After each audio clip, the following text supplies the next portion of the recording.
Bon, bonjour tout le monde. Bienvenue dans notre troisième session et dernière session sur l'essence du Messie. Hier, j'étais pas là, mais tout s'est bien passé, gloire au Seigneur, parce que notre professeur était là, tout le monde a pu aider ici, maman aussi, donc merci à tout le monde. Merci à tout le monde qui nous a suivis, vous étiez nombreux hier soir aussi à nous suivre en ligne. Donc, content de vous voir aujourd'hui aussi.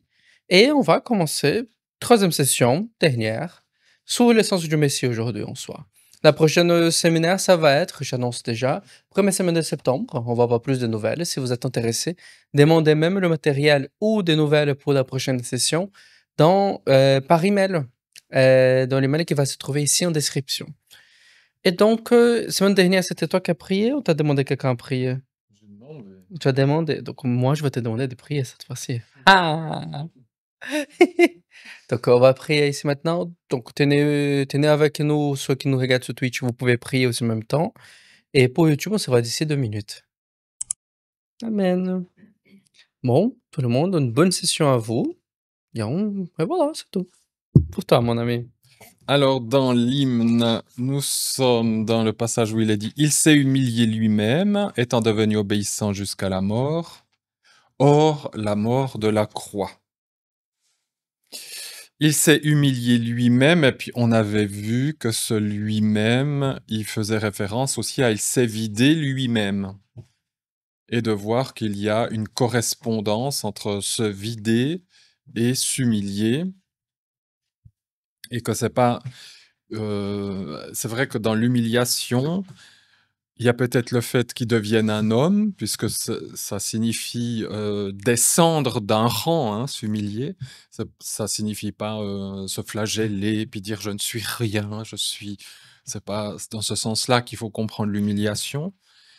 Mais l'humiliation, c'est qu'on descend d'un rang, ou de plusieurs rangs même. Dans l'écriture, l'humilité est toujours vue comme l'antithèse de l'orgueil. C'est aussi ça, hein. Dieu n'est pas orgueilleux, il peut pas être orgueilleux d'ailleurs. Et dans l'écriture, cette humilité, humiliation, elle est très souvent liée avec le motif de l'élévation. L'un ne va pas sans l'autre. Et c'est exactement le mouvement de notre hymne, hein, humiliation, élévation. Et puis on sait que l'élévation, elle précède l'humiliation, ou l'humilité, hein, comme la chute précède l'orgueil. Alors, je vous ai mis tous ces passages que vous pouvez aisément aller voir par vous-même. Il est dit aussi que Jésus est humble de cœur, hein, c'est le même terme. Quand on dit « il est humble de cœur », ça veut dire que le cœur, c'est l'organe de la pensée, du choix, de la réflexion. Ça signifie que Jésus pense d'une manière humble, comme pour nous les pauvres. Il pense pas orgueilleusement, il va pas... c'est dans le contexte où il dit « prenez mon joug, parce que mon joug est léger ». Le Seigneur est humble de cœur, c'est-à-dire que il sait très bien de quoi nous sommes faits et il ne va pas mettre un joug qui soit au-delà de ce qu'on peut supporter. Quand même dire peut-être un petit mot il y a quelques termes en hébreu qui ont cette signification d'humilité, mais celui qui est le plus le générique, le plus utilisé, c'est le verbe ana. Et l'humilité est liée avec la souffrance. Il n'y a pas d'humilité sans souffrance, c'est pas possible. Donc, cette humilité, elle vient de ce verbe qui veut dire souffrir, être opprimé, même être violé. Alors, je ne dis pas que nous devons passer par là pour être... voilà, mais ça c'est vraiment un mot très fort. Même, il va même jusqu'à... ça signifie aussi être torturé. Ça signifie aussi se donner de la peine, se soucier, travailler. Et puis, c'est aussi un verbe. Alors, dans l'hébreu moderne, il est beaucoup plus utilisé dans ce sens-là. Répondre, porter témoignage et même chanter. Alors, c'est très paradoxal parce que vous avez quelqu'un qui souffre et quelqu'un qui chante. Et ça, c'est de nouveau la pensée hébraïque, où on arrive à concilier des choses complètement qui nous semblent, mais totalement opposées. Comment est-ce qu'on peut chanter, répondre et porter un témoignage alors qu'il y a la souffrance? Il y a justement dans la pensée biblique, euh, si votre vie, tout va bien, il n'y a jamais rien qui vous embête et tout ça, excusez-moi, vous n'allez pas chanter, voilà. L'être humain en général, quand tout va bien, il est ingrat. Et il va peut-être encore plus demander. Je suis pas assez, j'ai pas assez de richesse, j'ai pas assez ci, j'ai pas assez ça.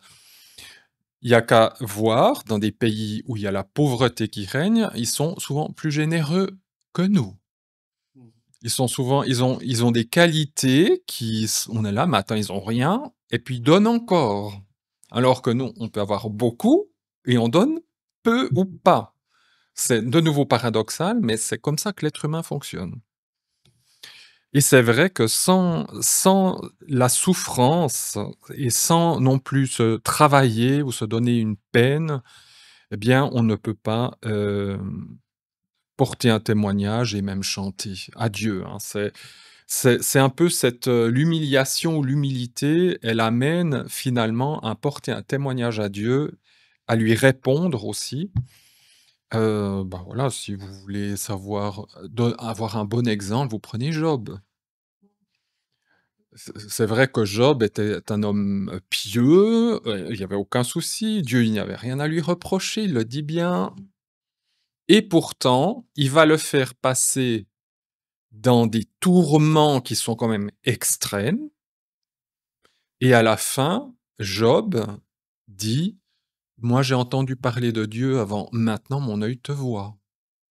Il y a il porte témoignage, il dit: «Avant, bah, je connaissais Dieu, dans ma richesse, tout allait bien, mais je connaissais Dieu comme je pouvais le connaître». Le fait d'avoir été dans le creuset, d'avoir passé dans cette souffrance-là, qui est réelle, à la fin, eh bien, je me rends compte de qui je suis vraiment, de qui est vraiment Dieu, et c'est à la fin qu'il porte témoignage et qu'il loue Dieu, qu'il a vraiment des louanges à Dieu qui sont peut-être plus authentiques que quand tout allait bien. Ah oui, Paul et Silas dans la prison, voilà, ils chantent, oui. C'est vrai que la souffrance, quand on est dans le Seigneur, la souffrance, on va pas la chercher pour la chercher. Dieu ne demande pas ça. Mais si on doit passer par quelque chose qui nous fait souffrir, dans le Seigneur, ça va être une occasion de témoignage, déjà Mmh. pour nous-mêmes, de nous tourner vers lui. Et puis, comme voilà, dans la prison, on peut chanter à Dieu. Et combien il y a de témoignages de personnes qui souffrent et justement qui chantent à Dieu, qui louent le Seigneur et qui... Ouais. Dans Zacharie 9, 9, un de nombreux passages où on parle de l'humilité, on connaît ce passage-là. Réjouis-toi, fille de Sion, lance des acclamations, fille de Jérusalem. Voici ton roi qui vient à toi, il est juste et victorieux. Il est humble et monté sur un âne, sur un ânon, le petit d'une ânesse. Ça s'est réalisé déjà, cette prophétie. Mmh. Mais encore une fois, c'est la qualité de Jésus, il est humble. Alors dans cette humilité, il s'est humilié lui-même. L'ange de Yahvé, ou Yahvé 2, décide de vivre comme un simple homme avec les contingences de cette vie, souffrance, humiliation, peine, souci. Jésus a connu tout ça. Et c'est aussi comme ça qu'il a porté témoignage à Dieu, à l'homme, chanté pour son Père aussi.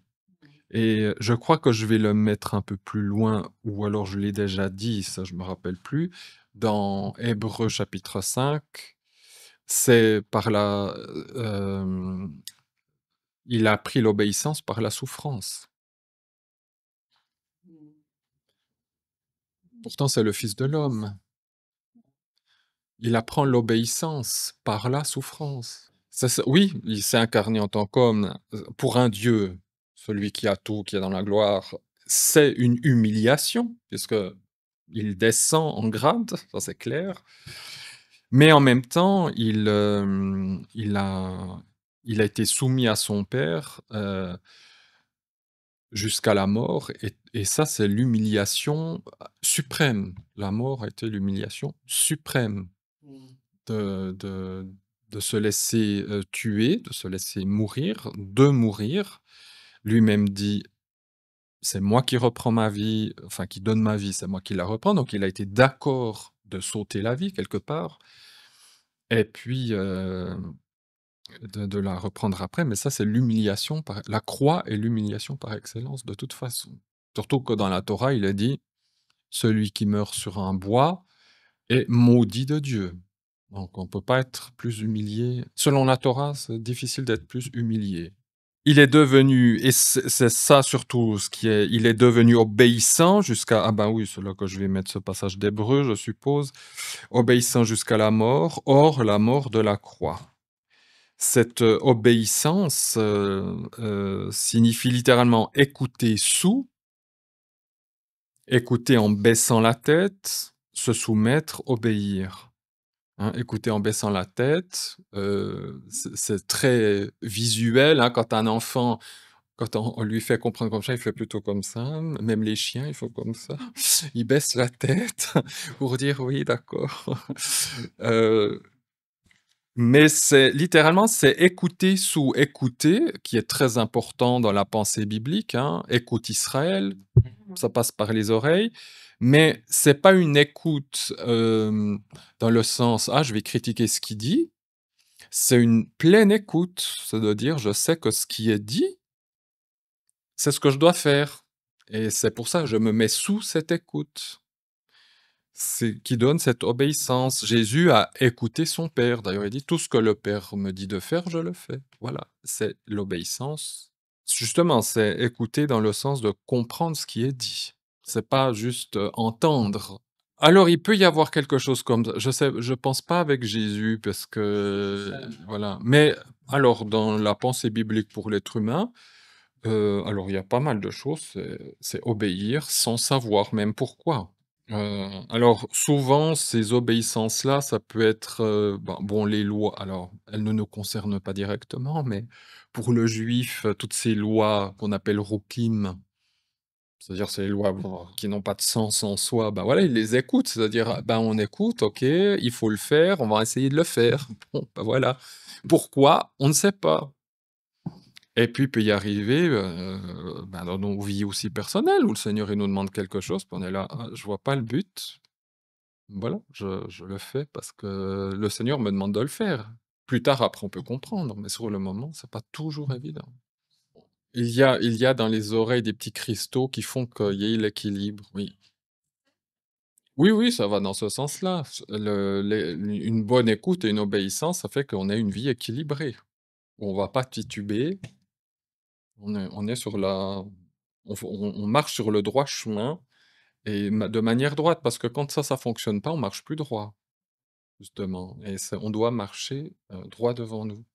Alors pour le Messie, il est devenu et donc cette obéissance, il l'a apprise, hein, comme je vous ai dit avec Hébreu, puisqu'on a le verbe «est devenu obéissant». C'est quelque chose qu'il a dû apprendre.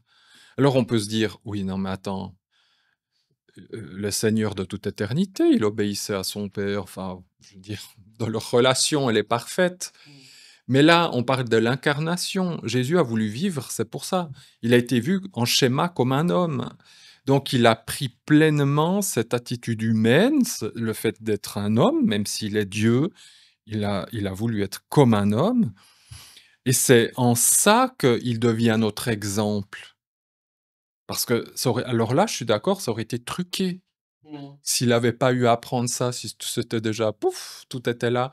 Donc, donc, il a dû apprendre, il est devenu, donc c'est quelque chose qui a une progression. Le Seigneur a dû apprendre l'obéissance et ce passage d'Hébreux va dire, même bah, voilà, non, c'est pas là. Il a dû même l'apprendre dans la souffrance. On voit vraiment que le Seigneur a appris, il sait ce qu'était de devenir un homme. De dire: «Oui, la nature humaine, moi qui suis fils de Dieu, je dois apprendre par la souffrance l'obéissance, à combien plus forte raison, je sais qu'un être humain né pécheur, il va apprendre l'obéissance aussi par un chemin de souffrance». Alors, je suis pas ici, pour faire, l'apologie du dolorisme et puis de souffrir pour souffrir, puis de se planter des clous dans le ventre et puis de se flageller. Mais, pour chacun de nous, le Seigneur, à un moment donné ou un autre, on va passer par un désert, on va passer par des temps difficiles. Ça, c'est hein, moi qui vous parle, je me suis toujours dit, «Ça sera pas trop pour moi parce que je vais éviter que ça m'arrive».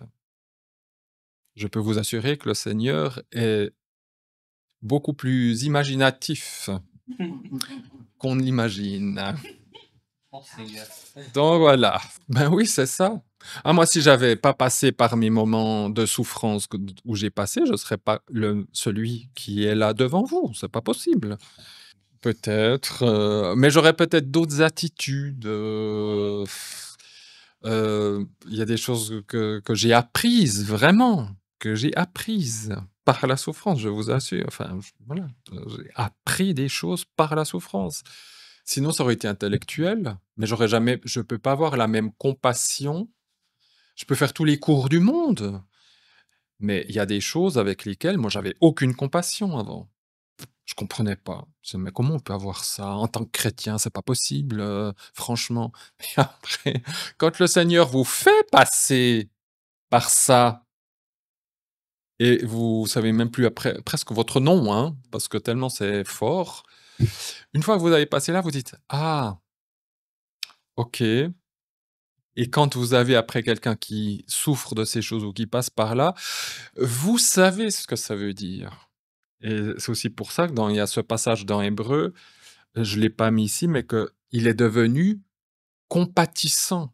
Ça ne veut pas dire que Jésus n'était pas compatissant avant, mais le fait d'être passé par la case être humain, d'avoir souffert, il a appris, il a appris, Dieu a appris des choses.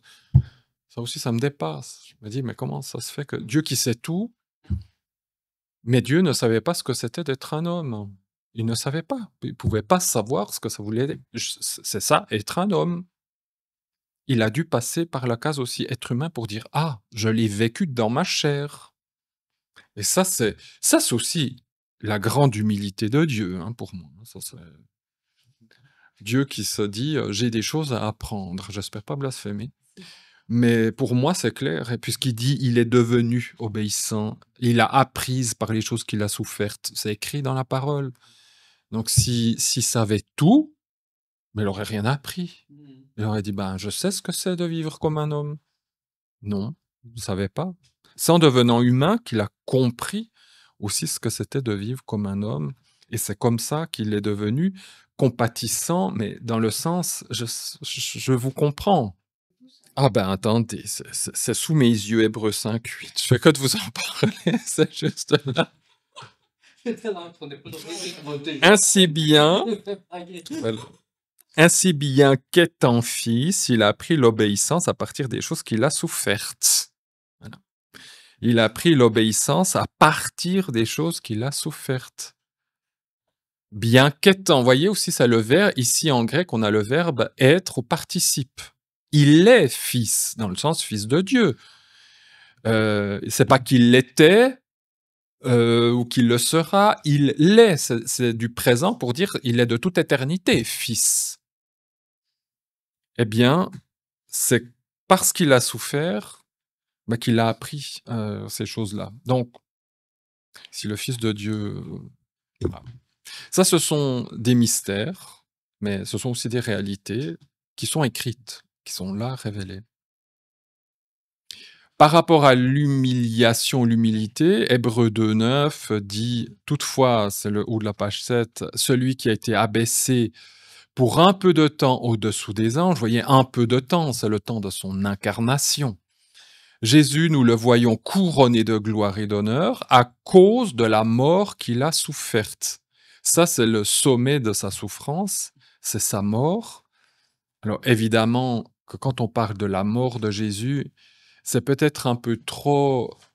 Les films nous déforment un peu cette vision-là parce que on, on va beaucoup focaliser sur la souffrance physique. Il a eu des clous dans les mains, on l'a flagellé, on a mis une couronne d'épines sur la tête, etc. Il a porté la croix. Tout cela, les crucifiés l'avaient aussi. Ça ne différait pas tellement des autres crucifiés. Les autres crucifiés étaient aussi flagellés, ils avaient aussi apporté leur croix. On mettait aussi des épines. Alors peut-être que là, on a tressé une couronne par, dédain, par moquerie, mais nous savons que les crucifiés, on leur enfonçait les épines, on prenait justement ces épines, et puis on les enfonçait sur le crâne, parce que vous avez ici des nerfs principaux qui passent, je ne sais plus comment ça s'appelle, et quand ces nerfs-là sont touchés, c'est des douleurs insupportables, hein, parce que ça vous fait... Toute la face est paralysée, et ce sont des douleurs extrêmes. Donc, Jésus n'a, à mon avis, n'a pas eu tellement une surabondance de souffrance physique. Par contre, il a souffert de la mort, c'est-à-dire, on en a parlé un peu hier, de la séparation d'avec son père. C'est ça. Les grumeaux de sang qu'il avait sur le front, c'était pas tellement la vision de passer physiquement sur une croix, quoi, que ça doit pas être très agréable. Mais c'était de se dire, Seigneur, je vais être séparé de toi. Je vais connaître ta colère. J'ai jamais connu ta colère. Je ne sais pas ce que c'est. Donc, ce sont des choses qui étaient totalement étrangères à sa nature et à leur relation. Et donc, c'est ça qui le tétanisait, hein. Oui, oui, à la croix, pourquoi tu m'as abandonné? C'était pas juste une rhétorique. C'est réel. C'est pas presque maudit. Il était maudit. À cause de nous. Ça, c'est écrit alors noir sur blanc. Il a été maudit de Dieu. Il a été fait malédiction, dit Paul. Il a été fait malédiction. Mais pour moi, le Père a aussi souffert parce qu'on voit dans la Bible hébraïque, l'Ancien Testament, que Dieu souffre. Dans ses paroles par rapport à Israël, par rapport à son désobéissance, c'est pas un Dieu qui est impassible, qui... Oui, tu n'obéis pas. Donc, on voit qu'il a un cœur, ou plutôt en parlant hébreu des entrailles, où il souffre dans ses entrailles. Dieu est un être sensible. Et je pense tout à fait que le Père, à ce moment-là, a aussi souffert à sa manière, mais il a souffert. Dans la Sainte Triunité, il y a une déchirure. Comme on dit, cet oiseau qui est coupé en deux sans être séparé. L'oiseau, je veux dire, demander l'avis à l'oiseau qui est coupé en deux. C'est pas... Il est mort. Il est mort. Mais donc oui, ça c'est évident que le Père a aussi souffert il a partagé la souffrance de son Fils.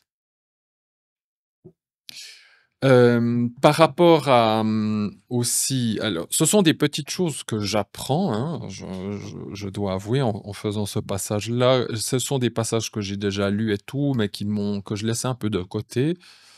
Puisqu'on parle de cette humilité, dans Jean 14, 28, c'est là que je le pose dans le discours, parce que c'est là, à mon avis, que c'est le mieux, avant l'élévation.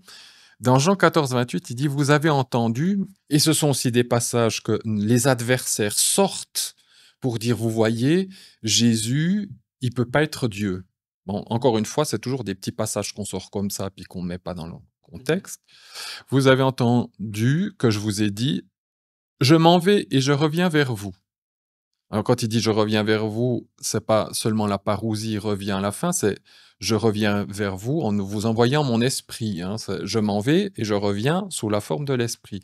Si vous m'aimiez, vous vous réjouirez de ce que je vais auprès du Père, car mon Père est plus grand que moi.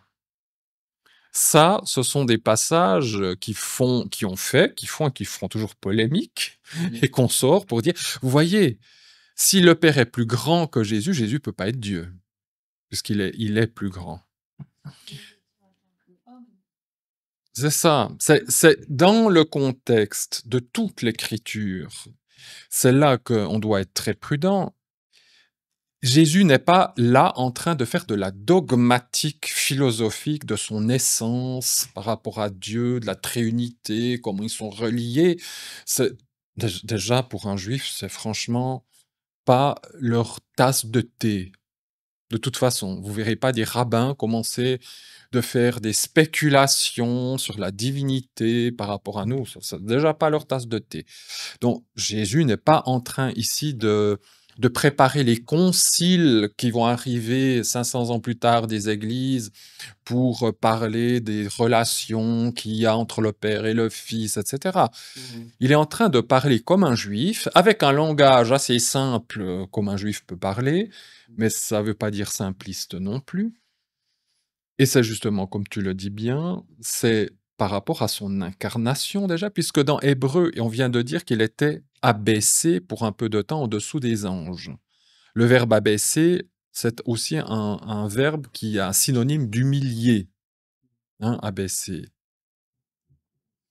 Donc, puisqu'il était un peu de temps au-dessous des anges, à combien plus forte raison il va être en dessous de son Père, pas, encore une fois, dans sa divinité, puisqu'il est Dieu, mais une infériorité par rapport au fait qu'il soit devenu être humain, sujet à la souffrance, sujet à la faiblesse physique, et surtout au fait qu'il soit mort. Donc c'est dans ce sens-là déjà qu'il faut le voir, hein, que son Père est plus grand que lui par rapport à son ministère terrestre et par rapport à la croix. Il y a maintenant quelque chose où je suis obligé d'être logique avec moi-même en faisant de l'exégèse. C'est que quand je regarde dans le grec, le verbe être est au présent. Je pense que si Jean avait voulu dire c'est simplement juste le côté terrestre, il aurait enlevé le verbe être, parce qu'en grec, on peut très bien faire des phrases, comme on dit, nominatives, sans le verbe. Sous-entendu, le verbe être est là, mais ça signifie qu'il n'y a pas une importance capitale sur ce verbe être. Quand il est écrit, ça signifie où le verbe être là a un sens qu'on doit vraiment prendre au sérieux, et en plus il est au présent. Ce qui signifie, si je comprends bien, que c'est un état depuis, en tout cas son incarnation, pas avant, mais depuis son incarnation, et encore maintenant, il y a comme quand on dit il est plus grand que moi, ça ne veut pas dire que Jésus est plus petit que son Père dans le sens, dans son essence, dans ce qu'il est, mais par rapport à sa fonction. Et je vais tout de suite m'expliquer. C'est de nouveau dans la fonction, dans son ministère, qu'il est plus petit que son Père. Rappelons-nous que dans le Zohar, le Métatron est appelé, c'est pour ça que je vous avais dit, retenez ça, le petit Dieu. Il est Dieu, mais le petit Dieu. Je pense pas qu'ils aient vu ça, eux, hein, forcément. Mais il est étrange que Jésus aille dans ce sens-là en disant, ça corrobore ce qu'on verrait dans le Zohar. Dans 1 Corinthiens 15, 28, je pense, enfin c'est pas que c'est aussi les théologiens qui penchent un peu dessus, nous avons la solution. Alors, lisez 1 Corinthiens 15 tout entier. On parle là de la résurrection, qu'il est nécessaire de ressusciter, la différence entre les ressuscités, les non-ressuscités, etc. Et il dit quelque chose qui interroge encore beaucoup de gens, parce que c'est vrai que c'est étonnant. Il est dit « lorsque tout lui aura été soumis », c'est-à-dire au Père, hein, Alors le Fils lui-même se soumettra à celui qui lui a soumis toutes choses, afin que Dieu soit tout en tous. On voit bien que le Père et le Fils sont deux personnes distinctes, qui sont unies, et que à la fin de la fin, dans le contexte, c'est quand que tout sera soumis au Père, c'est quand la mort sera vaincue. Et quand est-ce que la mort est définitivement vaincue? À la fin du millénium. C'est que pendant le millénium, il y aura toujours des gens qui mourront, ben, il y aura les ressuscités et les gens normaux. C'est ce qu'on appelle au jugement dernier, hein. C'est à la fin d'Apocalypse. On arrive à la fin de l'Apocalypse, et c'est là que les vivants et les morts, tous ceux qui étaient dans l'attente d'être jugés, tous ceux qui ont vécu pendant le millénium, etc., vont passer devant le tribunal de Dieu, vont être jugés, et c'est là qu'il est écrit que la mort et le Sheol seront jetés dans l'étang de feu. À ce moment-là, la mort est définitivement vaincue. C'est ce qui est dit dans 1 Corinthiens 15. C'est quand la mort sera définitivement vaincue que ça va se passer. Ce qui signifie que tant que la mort règne, que le péché n'est pas définitivement aboli. Là, dans le français, c'est mon correcteur qui met que le péché ne soit, mais c'est pas très juste, hein. Tant que la mort règne, tant que le péché n'est pas définitivement aboli, à moins que mon français soit si nul que ça, mais bon. Le Messie va garder sa place de médiateur entre Dieu et les hommes. Et tant que Jésus gardera cette position de médiateur entre Dieu et les hommes, c'est en cela qu'il est entre... Alors j'ai mis des guillemets, et j'aurais dû les mettre très très gras, très très gros. Il est inférieur à son Père dans ce sens-là, puisqu'il est toujours serviteur de son Père. Plus de la même manière que quand il était sur terre, il était serviteur des serviteurs, mais son but était d'aller à la croix et de porter le péché sur lui. Ça, il l'a accompli brillamment, mais il continue d'être dans ce service de médiation entre son Père et nous. Avant son incarnation, il n'était pas médiateur. Il ne pouvait pas être médiateur. Alors, il avait la faculté de pouvoir parler avec les êtres humains, mais c'est une médiation sans être une médiation. C'est de dire, ouais, je peux parler au nom de Dieu, je suis Dieu, je peux parler au nom de Dieu, mais ça s'arrête là. C'est juste un contact. Mais c'est vrai que avant son incarnation, il n'y avait pas cette médiation comme elle va venir avec son incarnation. Absolument. Jésus n'est pas fils de l'homme avant son incarnation. Il ne peut pas être fils de l'homme avant l'incarnation. Il est l'ange de Yahvé, il est fils de Dieu, il est tout ce que tu veux, mais il ne peut pas être fils de l'homme s'il ne passe pas par l'incarnation. C'est ça, c'est mystérieux, c'est que ils vont, j'ai pas envie de dire se confusionner, parce qu'ils restent toujours éternellement Père, Fils et Saint-Esprit. C'est simplement, ce qui va changer, c'est que le Fils se soumettant à son Père ou réintégrant sa place qu'il avait de toute éternité, ce qui va changer, c'est surtout pour nous. C'est qu'à ce moment-là, Dieu un, Yahvé un, va être à une telle proximité, c'est là qu'on verra Dieu face à face, que Dieu sera tout en tous. Nous, aujourd'hui, on ne connaît que les prémices de ça. Dans cette éternité, nous allons connaître une proximité de Dieu, mais d'une telle intensité que même, on ne pourrait pas le supporter, même pas dans le millénium, ça ne serait pas supportable, on exploserait. Nous sommes obligés d'entrer dans ce monde nouveau pour pouvoir le vivre pleinement. Ah oui, et même maintenant. On ne peut pas voir Dieu sinon on meurt, que ce soit dans l'Ancien, le Nouveau Testament, et même Dieu le Père, c'est ça. Et ce que j'avais déjà découvert, que je redis ce soir et que je pense pas m'égarer tellement, parce que quand on lit les passages après la vie, quand on décède, les quelques passages dans la Bible qui nous sont révélés, on ne voit que Jésus. Même dans notre mort, le passage, on ne voit pas Dieu le Père. Ça serait insupportable. Dans le millénium, ressuscité, on voit que Jésus. Et même dans le millénium, c'est que Jésus. Grosse préparation. C'est ça. C'est ce que Irénée de Lyon, par exemple, dit, ou ce que les premiers pères de l'Église, qui avaient encore ces connaissances, disent clairement, qui, pour moi, au début, me semblait très étrange, j'avoue que je disais ça, qui disent que Dieu nous prépare pas à la rencontre finale. Mais c'est vrai que les chrétiens que nous sommes, on se préoccupe. Bon, je suis d'accord qu'on se préoccupe peu de ce qui vient après, parce que de toute façon, ça viendra.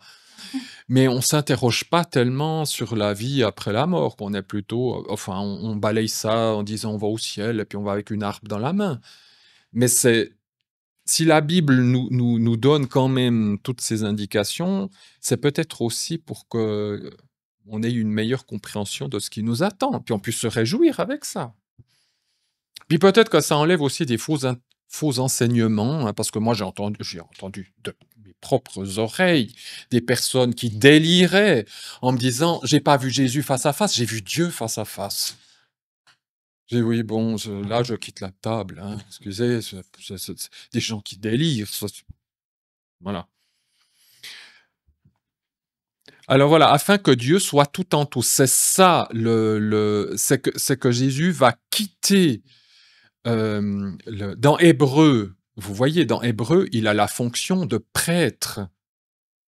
Mais il ne va pas avoir cette fonction de prêtre pour l'éternité. Un jour, sa fonction de prêtre va cesser. C'est pas, alors oui, dans le psaume 110, c'est vrai, tu es prêtre pour l'éternité à la manière de Melchisédek. Encore une fois, le mot éternité en hébreu, il peut aussi avoir un rôle de cessation, ça veut dire très longtemps, mais ça peut cesser. Mais il n'aura pas. Qu'est-ce que dans Hébreu il est dit, grâce à son sacrifice, le voile a été coupé pour que nous puissions avoir une relation avec le Père, etc. Ça, c'est dans sa médiation actuelle. Mais un jour, nous allons être directement face au Père. Il n'y aura plus besoin de cet intermédiaire pour aller. C'est que Dieu soit tout en tous. Là, c'est fini. Il n'y a plus besoin d'intermédiaire, c'est Dieu directement en nous. Alors, effectivement il y a eu besoin de cet intermédiaire pour que ça arrive. Mais c'est ça le but, c'est que le Fils, rejoignant le Père comme ils étaient de toute éternité, on ait le Père, enfin la divinité dans toute sa plénitude, dans sa triunité, si on veut, en nous. Actuellement, on a une partie du Saint-Esprit en nous. Ça, et souvent, on est déjà... On pète des fois un câble pour dire oh, moi je suis super. Ça, c'est juste le début. C'est que les arts, comme Paul dit, ce que nous vivons actuellement, ce sont des prémices. C'est pas là.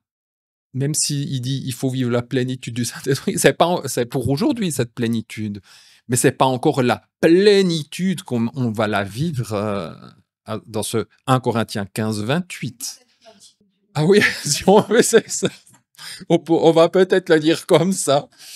Oui, on va avoir la plénitude du Saint-Esprit dans ce que nous vivons aujourd'hui, dans ce que je peux vivre aujourd'hui, cette plénitude-là, dans la réalité humaine dans laquelle je suis aujourd'hui.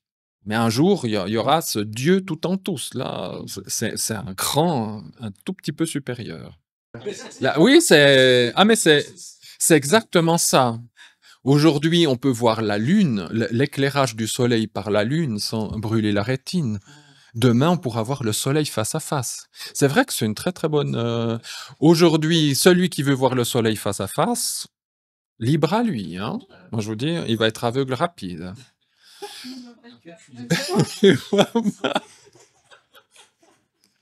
Donc, j'essaye d'expliquer comme je peux. C'est une fois l'œuvre messianique achevée, il transmettra le règne à son Père. C'est ce qu'on trouve dans... C'est aussi une chose que j'ai réalisée en faisant ce passage-là, c'est que dans 1 Corinthiens 15, verset 24, j'ai mis là le verset 24 entre parenthèses, c'est que le Père donne toute autorité à son Fils. Le fait qu'il ait passé par la croix, qu'il ait accompli son ministère, il va le surexalter, comme on va le voir après, et il transmet à son Fils toute son autorité pour qu'il puisse l'exercer ici-bas. C'est ce qu'on trouve aussi dans Apocalypse chapitre 5, où c'est lui qui peut couper les seaux et qui a toute autorité sur toutes les situations de notre vie. Et c'est en réintégrant sa place qu'il avait toujours avec le Père qu'il va rendre cette autorité à son Père. Donc, si je comprends bien, ça signifie que Yahvé numéro un, ce n'est pas lui directement qui exerce l'autorité sur terre, c'est son Fils. Et c'est en cela que ça introduit la suite, que son Père l'a super exalté. Et c'est là où ça devient un peu compliqué, je le mets, hein, pour nos cerveaux d'occidentaux, on arrive un peu de la peine. C'est d'un côté, Jésus est médiateur et il reste un peu inférieur. Enfin, c'est vraiment des termes, on est humain, on essaye de voir les choses, où il y a une position qui est un peu inférieure à son père en tant que serviteur et médiateur, mais en même temps, il est super exalté. C'est-à-dire que il est au niveau de son père, il est comme son père, il a les mêmes, euh, la même essence, mais par rapport à son ministère, c'est là où il y a une différenciation. En Apocalypse 21:3, il a dit: Voici le tabernacle de Dieu est avec les hommes. Je répète que le tabernacle, c'est l'image du Fils.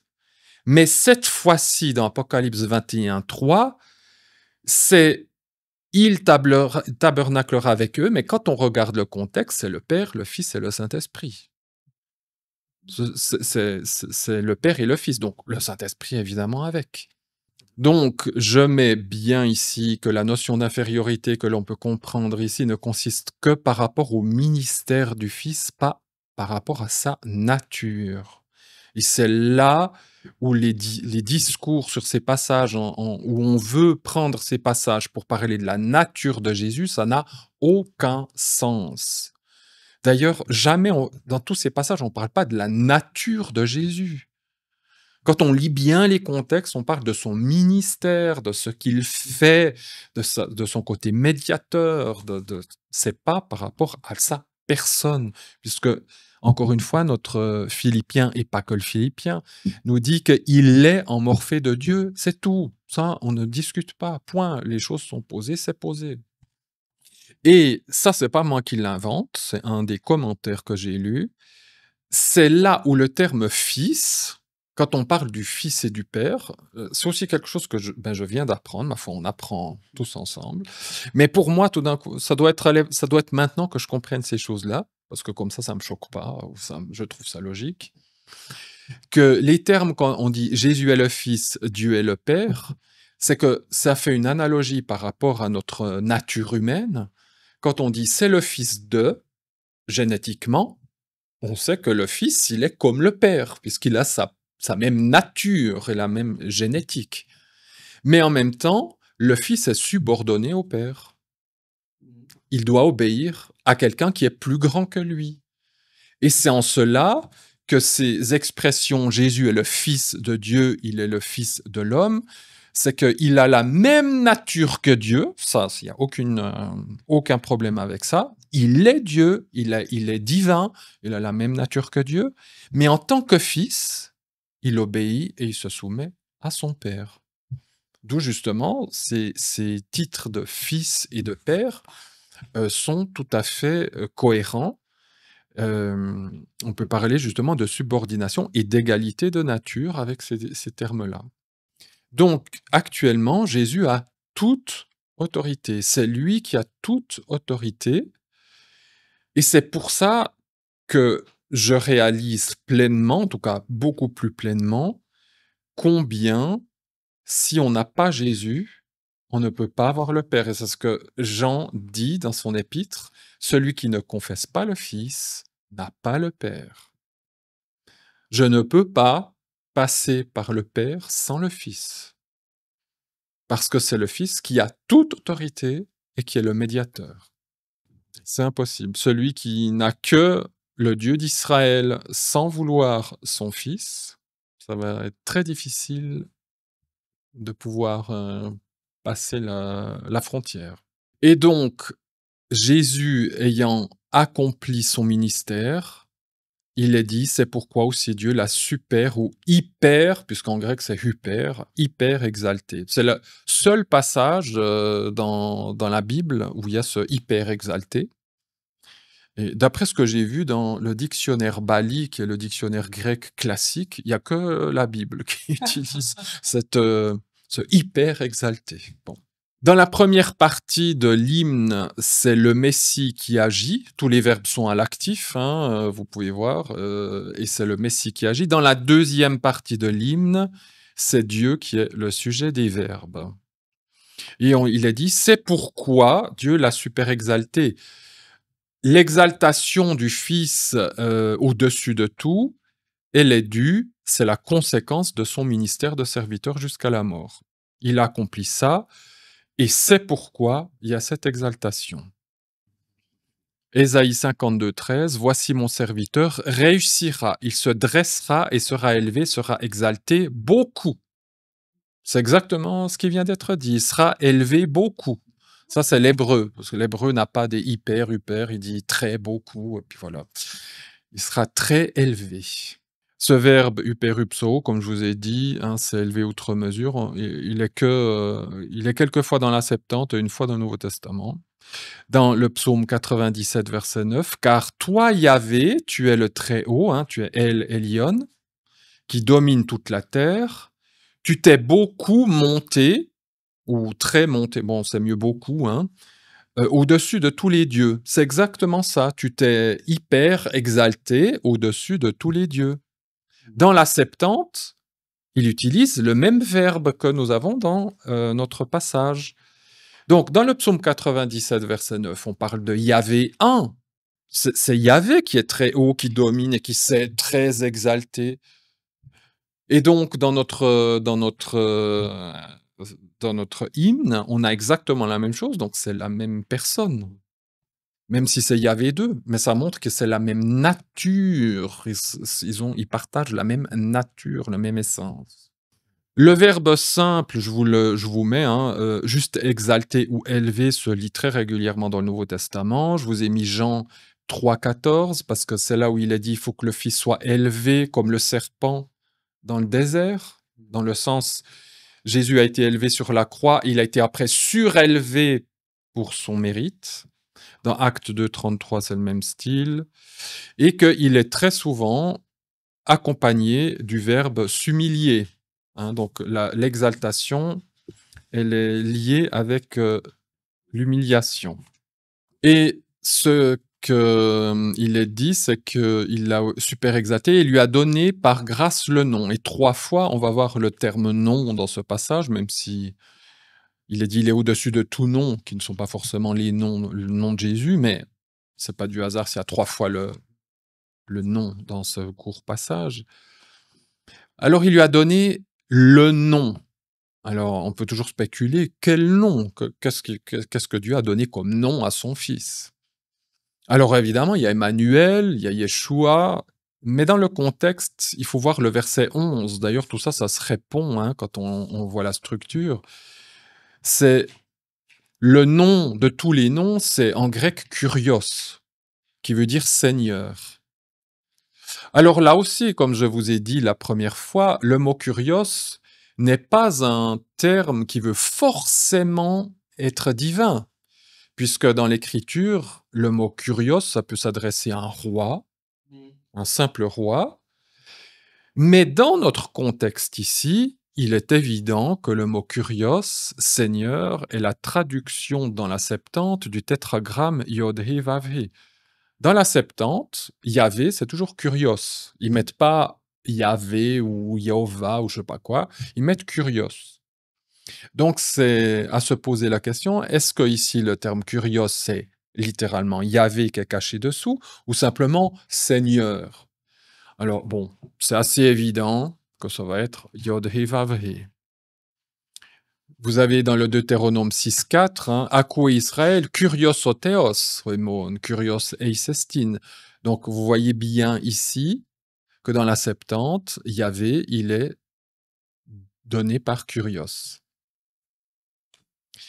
Le nom, quand on donne le nom à quelqu'un dans la pensée biblique de l'Antiquité, le nom, c'est la signification de son essence, c'est ce qu'il est. Hein. Alors, dans la Bible hébraïque, il est déjà dit dans Exode 23.20, « Voici, j'envoie mon ange devant toi pour te garder dans le chemin, car mon nom, le nom d'Yahvé, hein, est à l'intérieur de lui. » J'ai pas fait la page 8? Oui, mon Dieu. Moi, j'ai dit, ah, on est déjà à la page 9, c'est bien. Alors, nous revenons en arrière, à la page 8. J'étais là, ah oui, d'accord. Pardonnez-moi, voilà. Alors, moi, j'avais une hésitation, puis je me suis dit, non, non, non, c'est pas possible, on est déjà bien là. Donc, désolé. Je reviens avec mon idée du Messie qui a atteint... Oui, oui, il l'a super exalté, donc on est quand même dans ce surexalté. Dans le haut de la page 8, voilà, ça ne signifie pas que Jésus a atteint un rang plus haut qu'avant l'avoir quitté son ciel, hein, tout ce surexalté, super exalté. Il pouvait pas, puisqu'il rejoint le rang qu'il avait. Mais il faut bien comprendre que comme Jésus est devenu un être humain, qu'il a remporté une victoire aussi en tant qu'homme, il passe de cette nature humaine, divine et humaine, pour rejoindre la nature divine. Et c'est en ce sens-là qu'il est hyper exalté, puisqu'il revient au même niveau qu'il avait avant. Son corollaire, c'est dans Jean au chapitre 17, où il dit Père, je reviens à toi dans la gloire que j'avais avant. Voilà, c'est tout simplement. Donc, Hébreux 1.4, il est ainsi devenu d'autant supérieur aux anges qu'il a hérité un nom bien plus remarquable encore que le leur. Donc, il était inférieur aux anges et maintenant il devient supérieur aux anges. C'est aussi simple que ça. Hein. Hébreux 1.8, mais il dit au Fils, ton trône, ô Dieu, est éternel. Ça fait partie des passages, il n'y a aucune discussion. Il dit au Fils, ton trône, ô Dieu. Voilà, si quelqu'un veut polémiquer, il peut toujours polémiquer. Donc, ici, on ne spécule pas, dans tous ces passages-là, on ne spécule pas de la nature de Jésus, mais de son acte inouï. Il a remporté la victoire, il exerce désormais le règne sur ce qui avait été volé. Il faut bien comprendre que nos parents ont perdu le règne qu'ils devaient avoir sur terre à cause de leur faute, et que le Seigneur a récupéré ce règne pour nous. Et c'est en cela aussi qu'il est super exalté, puisqu'il a récupéré ce que nous avions perdu. Voilà, je vous mets aussi un petit passage de la Bible à noter où il dit « Cette élévation n'est pas la restitution de la nature divine. Christ n'y avait jamais renoncé. Il était toujours divin. Mais la restitution de la gloire éternelle dont il s'est dépouillé volontairement. » Puis vous met les passages, vous lisez les passages et ça explique ce qui est dit ici. Et j'aime bien ce monsieur Théodoret, qui était certainement un réformateur, voilà. Il ne reçoit pas ce qu'il avait auparavant, mais il reçoit comme homme ce qu'il avait comme Dieu. Et c'est ça ce j'avais dit juste avant, c'est qu'en s'incarnant en tant qu'homme, c'est là qu'il devient le Fils de l'homme et qu'il va recevoir l'autorité de Daniel chapitre 7. Cette image bizarre d'un homme qui est comme Dieu, qui va s'asseoir sur le trône de Dieu. Et je peux comprendre que pour Daniel, il dit, il a mal digéré la vision, puis il n'en dormait plus. Il dit, c'est quoi cette vision? Donc il faut comprendre tout ça pour comprendre ce que ça signifie. Donc le pauvre Daniel, moi je comprends que ça devait un petit peu le choquer. Alors cet hymne justement, cet hymne, il est pas seulement pour parler de Jésus, de son exploit, évidemment que ça le glorifie, mais comme il est dit, c'est que nous devons nous comporter comme lui. C'est-à-dire ne pas être orgueilleux, obéir à Dieu, hem, faire ce que Dieu nous demande de faire, peut-être jusqu'à la mort, et après Dieu va nous récompenser. Alors évidemment, ça va pas être au niveau de Jésus, ça c'est clair. Mais c'est la même, c'est en fait, on doit suivre la même trajectoire. Ah! Alors oui, on sera plus grand que les anges dans le sens déjà, même maintenant, du fait que Dieu habite en nous, je crois que c'est dans une des épîtres de Pierre, il a dit que les anges eux-mêmes, ils aimeraient plonger leur regard dans ce qui nous arrive parce qu'eux, ils picent pas. Eux, ils vivent dans un état de gloire, de perfection. Il dit: «Mais comment ça se fait que des êtres humains imparfaits, Dieu habite en eux?» Alors ça c'est un ange ne sait pas ce que ça veut dire: «Dieu habite en moi». C'est pas il est un ange n'est pas destiné à avoir Dieu qui habite en lui. Il est fait d'une autre manière et ça pour lui, un ange est doué de raison, de s'interroger. D'ailleurs, il peut choisir de suivre Dieu ou pas, hein, donc voilà. Mais pour un ange, si on lit bien entre les lignes de ce qui est écrit, qu'ils désirent plonger leur regard dans ce salut, ça signifie qu'eux-mêmes aimeraient comprendre ce qui se passe. Alors qu'eux, ils sont en première ligne, ils voient Dieu, hein, ils sont, et ils comprennent pas. Ils aimeraient comprendre ce donc si nous on comprend pas tout, c'est aussi voilà, c'est aussi un peu normal, hein. Il lui a donné par grâce le nom, donc voilà, cette fois-ci on parle du nom. Il lui a donné par grâce le nom. Alors ce verbe, ça peut choquer parce qu'on dit: «Attends, il lui donne par grâce le nom?» Parce que donner par grâce dans le Nouveau Testament et dans la Sainte Écriture, ça veut dire accorder un cadeau, une faveur que je mérite pas. Est-ce que alors ça fait un peu bizarre. Est-ce que Jésus, il mérite pas quelque chose et tout? Il faut bien comprendre une chose, c'est qu'à 99 des cas, à mon avis, c'est le seul passage où le mot grâce est utilisé pour Jésus. Donc tout le reste, ce verbe est utilisé par rapport à Dieu et nous. Donc on doit le comprendre. Nous, quand il nous donne quelque chose par grâce, évidemment, c'est toujours un cadeau immérité. Parce que je ne peux pas faire valoir devant Dieu quoi que ce soit. Maintenant, pour Jésus, effectivement, ça peut pas être dans la même signification. Parce que tous les mérites sont à Jésus. Alors, ce verbe, heu, accorder une grâce, évidemment, il faut voir toutes les significations qu'il peut avoir.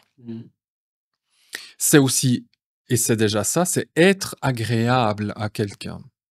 C'est son corollaire, le verbe qui traduit en hébreu, c'est Hanan, et qui veut dire être attiré par quelqu'un sans autre raison que la joie qui unit. Oui, c'est mignon, comme tu dis. Oui, il faut ces verbes-là, c'est tout un. Derrière ce petit verbe-là, il y a tout un concept. Et on sait que le verbe grec charizomai, il dépend aussi du terme charis en grec, qui veut dire la joie, la faveur. Donc, le grec et l'hébreu se rejoignent dans la même pensée. Euh, Même il y a une idée de récompense et de salaire par rapport dans la racine derrière. Ce qui fait que pourquoi il n'est pas dit: «Et il lui a donné, la victoire», enfin, il lui a donné le nom en victoire, ou il aurait pu, hein, écrire ça, donner le nom victoire ou le nom parce qu'il a accompli, son service victorieusement et cetera. On le voit, dans les textes là: «Mon serviteur va réussir» et cetera. Pour moi, c'est parce que Dieu veut aussi montrer la relation qu'il a entre le Père et le Fils. c'est pas qu'une question de donnant-donnant. Tu as fait ton boulot, je te récompense parce que tu as fait ton boulot. Leur relation, elle n'est pas comme ça. Ça, c'est une relation qui est d'un patron avec un serviteur, un bosseur. Tu as fait ton boulot, je te récompense. Ici, il y a justement cette je suis attiré par toi sans autre raison que la joie qui nous unit. Le fils a dit à son père, me voici, envoie-moi, je vais le faire par amour pour toi. Et quand le fils a eu la victoire, j'essaie de le traduire avec mes mots, le retour du fils, Dieu veut l'exalter. Non pas d'abord parce qu'il a remporté la victoire et puis qu'il va cocher dans le truc, tu as bien fait ton boulot, je te donne la victoire comme un roi qui vient de la guerre. Mais mon fils, je t'aime, je t'affectionne. C'est ça la charis c'est la joie qui nous unit et c'est ça pourquoi je veux t'exalter. C'est parce que je t'affectionne. Il y a la grâce là-dedans. Pas la grâce d'un être humain à Dieu ou de Dieu à un être humain, mais de Dieu à Dieu. Tu m'es agréable, je te suis agréable, je t'aime, je t'exalte parce que je t'aime. Oui, tu as remporté la victoire, évidemment, puisqu'on voit que dans le verbe, il y a aussi une reconnaissance, une récompense et un salaire pour ton mérite. Mais c'est pas ça qui prime. C'est pas tu le mérites. C'est une relation d'amour qu'ils ont l'un envers l'autre. Donc c'est cette joie sans contrainte. C'est le verbe Hanan en hébreu, c'est même, comme je l'ai dit, c'est être attiré par quelqu'un sans raison. Et Dieu fait grâce. Pourquoi Dieu fait grâce à Noé? On peut toujours chercher dans le texte tous les mérites que Noé a fait. Hein. C'est parce que Noé plaît aux yeux de Dieu. Il est attiré par Noé, et bon, il a aussi raison, mais pour nous, on a la même chose. Pourquoi vous avez des individus, vous ne les connaissez ni d'Ève ni d'Adam, à la première seconde, il y a comme une attirance, vous êtes là, ah, on va bien s'entendre. On ne se connaît pas. Mais il y a quelque chose et ça, c'est ce qu'on appelle la grâce. La grâce dans le sens hébraïque.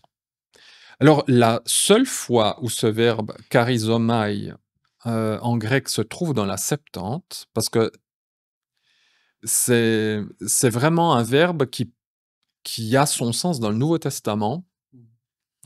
C'est dans Esther 8,7. Et le roi dit à Esther, puisque je t'ai donné tous les biens d'Aman, et que je t'ai donné, et t'en es gratifié, puisque je l'ai fait pendre lui-même pour avoir porté les mains sur les Juifs, que demandes-tu encore? Quel est le mérite d'Esther par rapport au roi? Simplement que le roi, il aimait Esther parce qu'elle était belle. Voilà. Hein, c'est justement la grâce. Hein.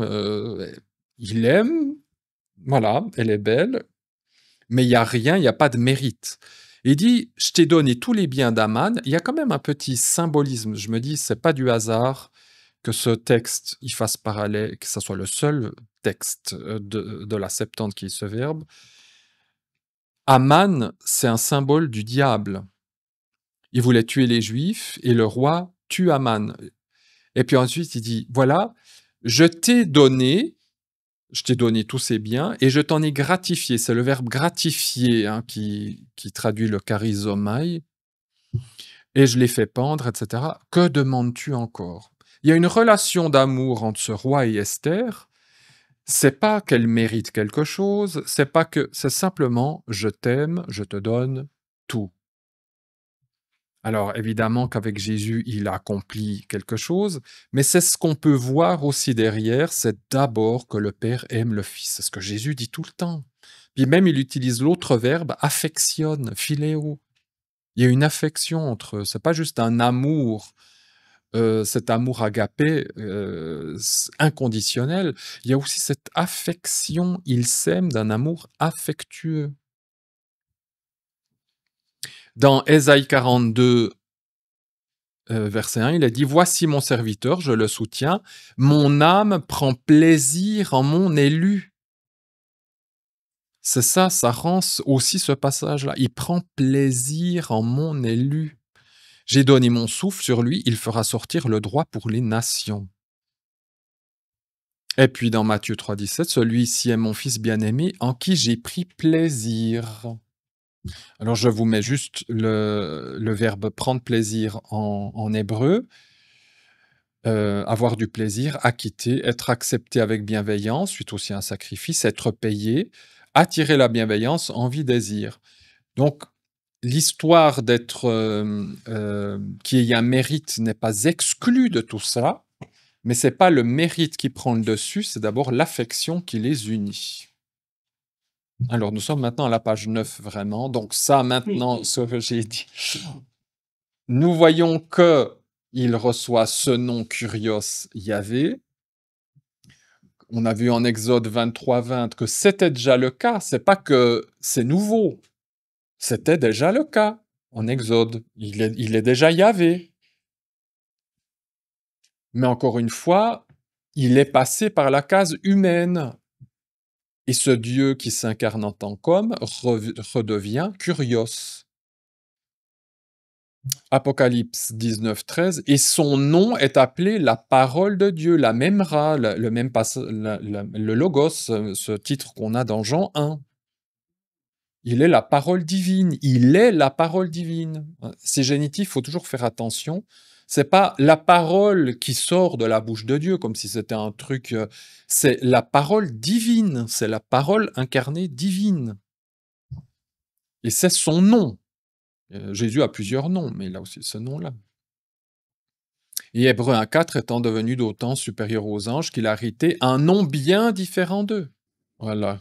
Parce que je reviens dans ce que j'ai dit juste avant, c'est aussi du fait que après avoir accompli ce qu'il a accompli, c'est à lui qu'a été tout pouvoir a été remis. Matthieu 28, je ne l'ai pas mis ici, mais c'est la fin de Matthieu 28. Jésus dit, tout pouvoir m'a été donné sur terre, dans les cieux. Il exerce l'autorité à la place de Yahvé 1, si on veut. Alors celui qui est au-dessus de tout nom, ça c'est le résumé de ce qui vient d'être révélé. Il n'y a pas un nom au-dessus de Jésus de Nazareth. On va voir ça après parce que là, il lui donne le nom de Kurios Yahvé et tout d'un coup, il y a comme un rétrogradage. Il va dire c'est le nom de Jésus. Le nom de Jésus, c'est son nom terrestre. Alors, Acte 4,12, il n'y a de salut en aucun autre, car il n'y a sous le ciel aucun autre nom qui nous ait été donné. Au-dessus de tout nom, il n'y a personne. Et puis, il y a aussi ce passage d'Éphésiens 1 qui résume bien tout cela. Cette puissance, il l'a déployée en le Messie, quand il l'a ressuscité, l'a fait asseoir à sa droite dans les lieux célestes, au-dessus de toute domination, de toute autorité, de toute puissance, de toute souveraineté, et de tout nom qui peut être nommé, non seulement dans le monde présent, mais encore dans le monde à venir. Tout ça, ça résume Philippiens, ce qu'on vient de lire, il l'a super exalté, c'est exactement ça. Il a tout mis sous ses pieds et il l'a donné pour chef suprême à l'Église, qui est son corps, la plénitude de celui qui remplit tout en tous. Donc, à Jésus a été donnée toute cette autorité. Si on veut l'autorité divine, on est obligé de se tourner vers son Messie. Sinon, il ne va pas y avoir beaucoup de réponses. Et c'est afin que dans le nom de Jésus, tout puisse se réaliser. Alors, évidemment que Jésus est Yahvé, et puis on pourrait s'arrêter là, et c'est peut-être des fois les choses qui se passent aussi dans la tête de certains mouvements, c'est qu'on fait une séparation entre le Jésus terrestre et le Jésus glorifié. Et dans Philippiens, on nous rappelle que dans le nom de Jésus, c'est bien le nom de Jésus. Et ce nom-là, c'est le nom terrestre. Ça signifie que le Jésus terrestre, on ne doit pas l'oublier. Il n'y a pas une séparation entre le Jésus terrestre et le Jésus glorifié. C'est la même personne et il reste la même personne. Ce Jésus est lié à l'histoire. Et le nom qu'il a porté ici-bas demeure. Il est à la résurrection. C'est à la résurrection qu'il est glorifié, c'est-à-dire qu'il va avoir le poids de Dieu de nouveau. Il va avoir ce poids, la cavote divine. Oui, C'est là où il devient grand prêtre, intermédiaire entre nous et le Père. Alors maintenant, il est plus que les anges, maintenant, hein. Mais le Jésus qui est à la droite du Père et qui gouverne actuellement, il n'est pas différent du Jésus terrestre dans sa nature divine. Je m'adresse à quelqu'un qui a foulé la terre de Judée, Samarie à l'époque, et c'est pas il y a parfois dans la tête de certains chrétiens, et je l'ai entendu il y a encore pas très longtemps sur YouTube, un gars qui parlait de ce que je vous dis, mais avec une autre perspective, que Dieu s'est incarné en Jésus, mais maintenant il est redevenu Dieu en ayant perdu en réalité tout ce qu'il a appris ou été sur terre. C'est de nouveau, il rejoint une sorte de vide là, enfin je sais pas comment dire, il est de nouveau, il est, oui c'est ça, il redevient ce qu'il était avant, c'est-à-dire une sorte de nuée, parce que Dieu est esprit. Non, le Jésus actuel qui est glorifié, il a des pieds, il a des mains, il a des cheveux, c'est une personne, entre guillemets, limitée, puisqu'il a un corps. Il s'appelle le roi de Judée, il est le lion de Juda, il a une identité une identité qu'il a acquise sur terre, une nationalité. Donc il est devenu vraiment un homme à part entière, mais même en redevenant ce qu'il était et glorifié comme avant, il a pris avec lui cette nature humaine, justement, on l'appelle fils de l'homme, c'est pas pour rien, et même une identité bien précise par rapport à un peuple. C'est la même personne. Oui, alors peut-être justement ces gens qui pensent ça comme ça, ils voient pas de millénium, ils voient, voilà, après on va rejoindre le ciel avec une harpe dans la main, puis voilà, puis avec des anges. Maintenant? Ah non, il est glorifié. Il est glorifié. Mais ce qu'il a acquis sur terre, en tant qu'être humain, son identité de juif, il a appris la souffrance, donc il sait ce que ça veut dire, il devient, si on peut le dire comme ça, si je lis bien hébreu, plus compatissant encore, plus proche encore des êtres humains. Et quand il reviendra régner ici-bas, il redescendra ici-bas, il aura un corps, on dira «Hello Jésus, comment ça va?» On pourra discuter avec lui. Avec le Père, ça va être un peu difficile, hein. C'est ça, c'est ça, c'est ça. Mais il a un corps glorifié, c'est ça. Et nous aussi, c'est ça. Nous, on aura aussi un corps glorifié. On sera comme Jésus. Est-ce que je serai différent? Est-ce que je serai un autre Yann? Ou est-ce que vous serez une autre personne glorifiée? Mais moi, je veux pas. Moi, je veux rester ce que je suis. Mon identité, elle va rester. Alors, évidemment que Jésus, il est Dieu, donc sa glorification, elle est différente de la nôtre.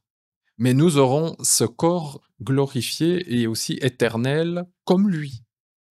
Donc, dans le millénium, on traversera les murs, on pourra aller d'un endroit à l'autre, on pourra manger sans grossir, on n'aura plus besoin d'aller aux toilettes, enfin, ces choses-là.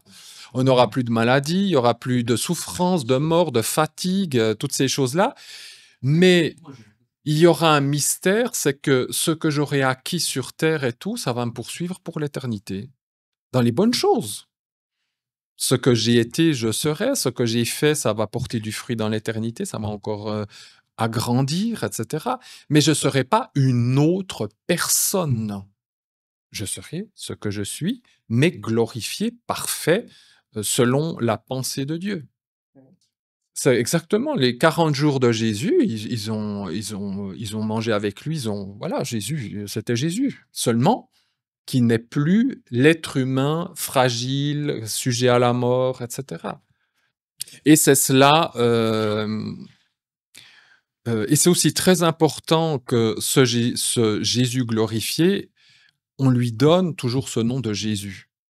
Parce qu'il y a aussi Paul qui dit dans la fin des Corinthiens 2, de la deuxième épître de Corinthiens, « J'ai peur que, comme le serpent a séduit Ève, vous passiez à un autre Jésus. C'est vraiment Jésus de Nazareth. C'est ce Jésus-là historique, de Jésus de Nazareth. C'est pas juste maintenant un Dieu, le Dieu, je sais pas quoi. C'est toujours le même Jésus, mais maintenant à la droite du Père, glorifié, et qui a autorité. Et c'est là que je lis maintenant Daniel 7. Daniel va mieux dire tout ce que moi j'ai pu dire. J'étais en train de voir jusqu'à ce que des trônes soient placés, et un ancien des jours s'assit. Ça, c'est Yahvé 1. Son vêtement était blanc comme neige, la chevelure de sa tête comme laine pure, son trône était en flamme de feu et ses roues un feu brûlant. J'étais en train de voir dans mes visions de la nuit, et voici avec la nuit des cieux venait comme un fils d'homme, ça c'est Yahvé 2, et il arriva jusqu'à l'ancien des jours, donc on voit bien qu'il y a deux personnes, hein, à moins que je... Voilà. Et on le fit approcher devant lui. Donc ce fils d'homme, on le fait approcher devant l'ancien des jours, et il lui fut donné souveraineté et gloire et royauté. Tous les peuples, les nations et les langues le révérèrent ou l'adorèrent. Donc ce fils d'homme, on l'adore, il reçoit toute souveraineté et gloire, mais ce fils d'homme, il a un nom, c'est Jésus de Nazareth. N'oublions pas que Jésus, Yeshua, vient de la racine sauver. C'est le nom, le nom qui sauve, hein, quand on dit le nom de Jésus. Et en Ésaïe 45, 21, il est dit « Ne suis-je pas Yahvé, nul Dieu en dehors de moi, un Dieu juste et sauvant, il n'est personne à part moi. » Que tout genou fléchisse dans les lieux célestes et terrestres et souterrains, c'est un passage, et puis que toute langue confesse, c'est un passage qu'on trouve dans Ésaïe 45. « Par moi j'ai fait serment, de ma bouche est sortie la justice, une parole qui ne reviendra pas, car devant moi, tout genou pliera, toute langue fera serment. » C'est bien sûr devant Yahvé 1 qu'on fait ces choses-là. Donc, ce passage d'Ésaïe qui est clairement attribué à Yahvé est dans Philippiens pour Jésus, qui est le Fils de l'homme. Alors, je rappelle encore que Paul était un rabbin juif et qu'il n'aurait jamais pu écrire une telle confession si le nom du Dieu d'Israël était amoindri ou blasphémé. C'est pas possible. Ce qui est encore plus criant, c'est que ce même passage d'Ésaïe, Paul le cite en Romains 14, verset 11, mais il l'attribue pour Dieu lui-même. Donc Paul, dans Philippiens et dans Romains, une fois il l'attribue à Jésus, et dans Romains, il l'attribue à Dieu, le Dieu d'Israël. Donc Jésus égale Dieu. Et ça, si on voit la structure, eh bien, c'est le centre de la deuxième partie. C'est que tout genou fléchisse devant ce Jésus. Je rappelle juste que le mot genou vient du verbe bénir et louer. Et dans cette citation d'Ésaïe, on rajoute ici les lieux célestes et terrestres et souterrains. Alors, le lieu céleste et terrestre, je vous ai mis quelques passages, voilà. Ça veut dire ce que ça veut dire, hein, je ne vais pas m'étendre plus là-dessus parce que...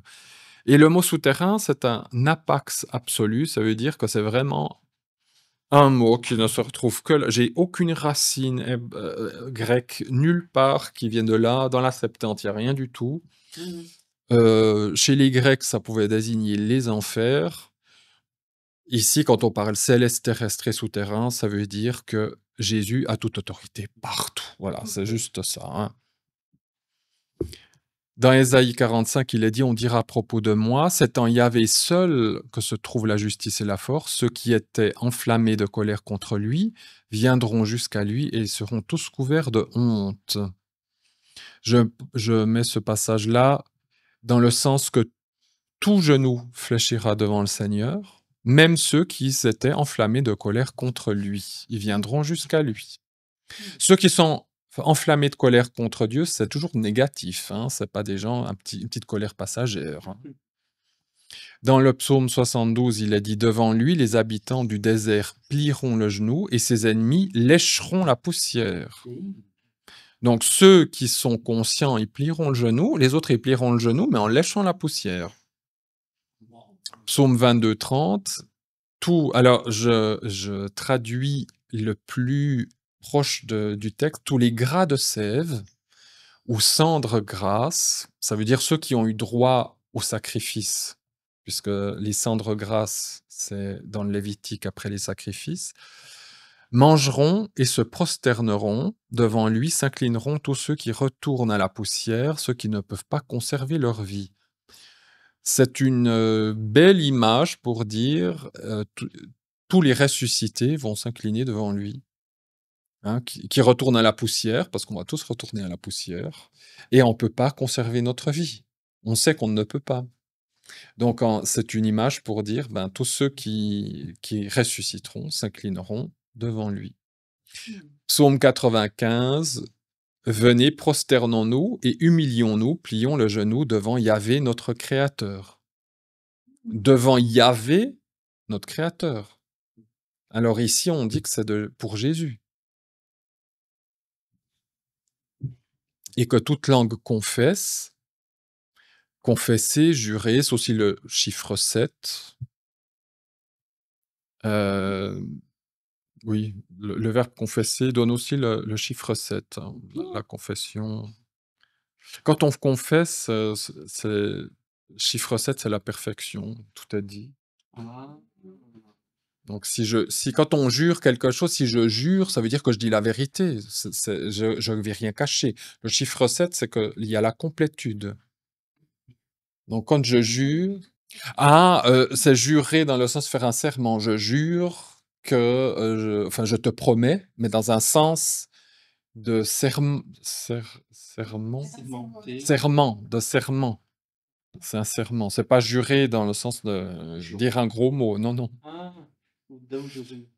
C'est injurier, ouais. C'est jurer dans le sens dire la vérité, faire un serment. Et quand on confesse, on confesse tout. Enfin, voilà, quand on fait un serment, il n'y a pas des petites clauses dans le coin. J'ai pas pu. Ouais.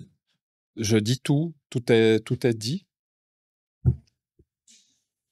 Et on voit que la citation d'Ésaïe, elle est coupée par cette histoire de lieux célestes et terrestres et souterrains, qui va plus avec la première partie, c'est-à-dire que qu'on soit d'accord ou pas d'accord, tout genou devra fléchir devant le Seigneur. Par contre, que toute langue confesse, ça, d'après ce que j'ai pu voir, ça ne peut être que fait de la part de ceux qui sont conscients, qui veulent confesser. On ne peut pas confesser par force. C'est pas possible. Qu'est-ce que je veux confesser ou faire un serment si mon cœur n'est pas d'accord avec ça? Par contre, plier le genou, les ennemis, ça, ils peuvent le faire. Ben, ils vont le reconnaître, mais confesser, c'est dans le... Là, je ne l'ai pas mis, mais dans le grec, c'est faire sortir de la bouche, être d'accord, ce qui sort dehors, être homologué. J'homologue, ex-homologué, c'est une homologation qui sort de moi. Donc, homologuer, ça veut dire que je suis d'accord avec ce qui est dit. Donc, si je suis pas d'accord, je vais pas le dire. Ah oui, ah ben oui, c'est une bonne... l'antéchrist ou ses opposants ou les antéchrists ne peuvent pas confesser que Jésus est Seigneur. C'est c'est en dehors de leur... non. La confession, elle est volontaire. Alors, je vous ai mis oh là là. Et que toute langue confesse, et là, on a son titre complet, que Seigneur est Jésus Messie. Littéralement, Seigneur Jésus Messie. Le Seigneur, c'est là, dessous le Seigneur, il y a Yahvé. Jésus, ça veut dire le Sauveur, et le Mashiach, c'est celui qui octroie l'onction, qui donne l'onction, mais qui est aussi oint et qui donne l'onction. Donc, on a en fait Yahvé, Sauveur, qui nous donne l'Esprit Saint. C'est ça. Seigneur Jésus Messie, c'est pas rien. C'est pas juste des titres, c'est vraiment, il est Yahvé, Sauveur, qui nous donne l'onction, donc l'Esprit Saint. Et c'est aussi en cela qu'il est super élevé, parce qu'il est Yahvé, Sauveur, qui nous donne l'Esprit. Ce qu'aucun autre, ni un ange, ni personne, voilà, ne peut faire. Et tout ça, c'est pour la gloire du Dieu Père. Le mot gloire signifie avoir du poids, être lourd, hein, donner de l'importance. Alors, ce qu'est Jésus, la personne qu'est Jésus, ça donne du poids à la personne de Dieu. Et ce que je dis, enfin, je le dirai un peu plus loin, dans Jean 14, 7, il est dit « Celui qui m'a vu a vu le Père ». C'est un passage qui peut très bien aller là. Et je dis que confesser que Jésus, le Fils de Dieu, est Yahvé, ne provoque aucun préjudice au nom de Yahvé, le Dieu d'Israël. Au contraire, ça glorifie Dieu le Père. Aïe, ça c'est le... Je sais que c'est Romains 12, mais je peux plus vous dire le verset, vous irez voir vous-même. Le Messie est devenu serviteur de la circoncision. Vous avez ici le verbe est devenu, hein, c'est le même verbe que nous avons dans l'hymne, hein, il est devenu, donc il est né comme ça et il a appris à être serviteur sur terre de la circoncision en faveur de la vérité de Dieu pour confirmer les promesses faites au Père. Et les goïms, il est devenu serviteur des goïms en faveur de la miséricorde pour glorifier Dieu. Je ne vais pas m'étendre plus là-dessus. C'est aussi un verset qui dit beaucoup de choses sur Israël et nous. Pourquoi il y a pourquoi pour Israël il y a un truc et puis pour les Juifs il y a un truc et puis pour nous, quelque part, il y a une autre histoire. Mais ce qui est important, c'est qu'il est devenu serviteur d'abord pour les Juifs, mais il continue aussi d'être serviteur et médiateur pour nous. Et puis je souligne juste, c'est ça qui m'a sauté aux yeux en faisant notre Philippiens 2, que le mot en faveur, littéralement, c'est super. C'est exactement le petit préfixe qu'on a super exalté. Et ce super, en grec, il veut dire pour la cause de.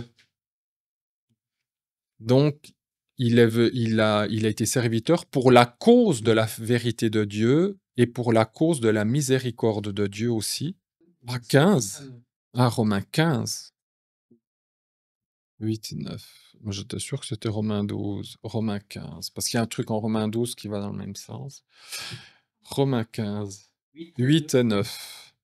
Et tout ça, il l'a fait aussi pour glorifier Dieu, pour donner du poids à Dieu.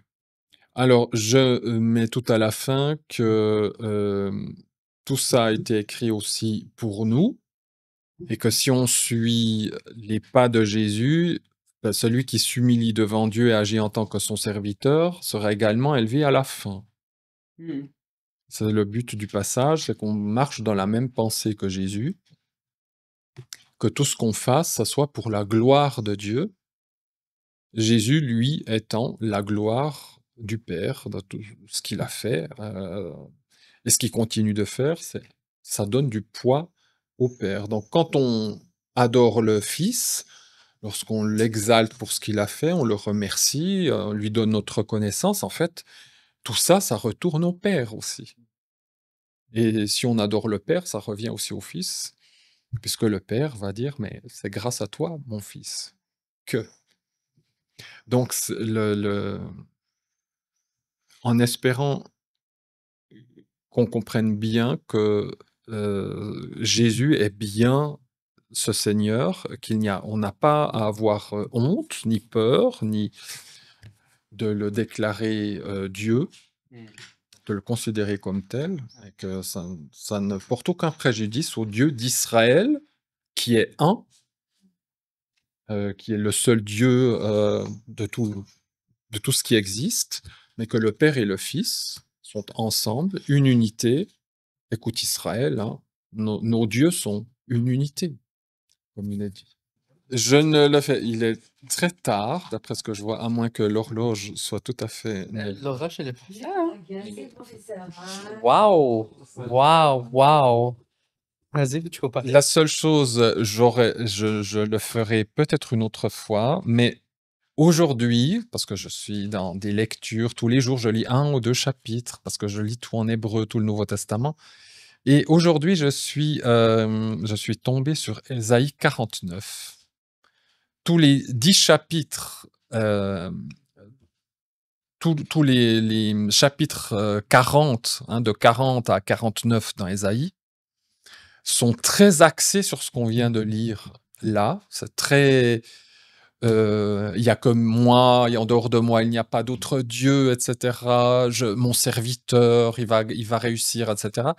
Et le chapitre 49 est une pépite, pas tout simple à comprendre, surtout un verset avec Israël là. Mais dans ce chapitre 49, en fait, on focalise sur le Messie et le Seigneur montre que son Messie, c'est le serviteur et que il va pas. Les premiers versets, on voit que ce serviteur souffre, c'est pas évident pour lui. Et puis la grosse deuxième partie du chapitre, eh bien, c'est l'exaltation de ce serviteur. C'est vraiment, vous pouvez lire Ésaïe 49 sans aucun problème. Et puis évidemment que ça déborde après sur le millénium, puisqu'il va sauver Israël, et puis que toutes les nations vont. Voilà, donc ce chapitre-là, je trouve qu'il est très en adéquation avec Philippiens 2. Il y a pas mal de. Mais il n'est pas tout simple forcément à comprendre, mais c'est pour ça que ça ferait maintenant trop long de parler de ce chapitre. Mais voilà. Peut-être qu'un jour. Je suis quand même fier, quand même, parce que tu as fini avant le temps. Avant le temps? Ouais, avant le temps. Il est 20h50. Ouais. 21h. Non. On peut faire Ésaïe? Oui, on peut faire ça si tu veux. Vas-y. Moi, j'étais là, purée, il est 21h56. Ah non, j'étais sûr que c'était 21h. Ça vous va encore 10 minutes? On finit avant 1h10, quelque chose comme ça, hein. Vas-y. De toute façon, ceux qui écoutent, il faut faire pause. Vous souffrez. Le chapitre 49, certains commentateurs mettent la gloire du serviteur, ce qui va très bien, parce que c'est un chapitre qui, je ne vais pas dire qui clôture tout ce qui est précédent, mais qui va maintenant sur ce serviteur glorifié. Et le Seigneur dit, écoutez-moi, îles, et soyez attentives, peuplades lointaines. Quand on parle d'îles, c'est toujours les païens, donc ça signifie que le salut a aussi atteint les païens. Peuplades lointaines, c'est pas forcément les païens.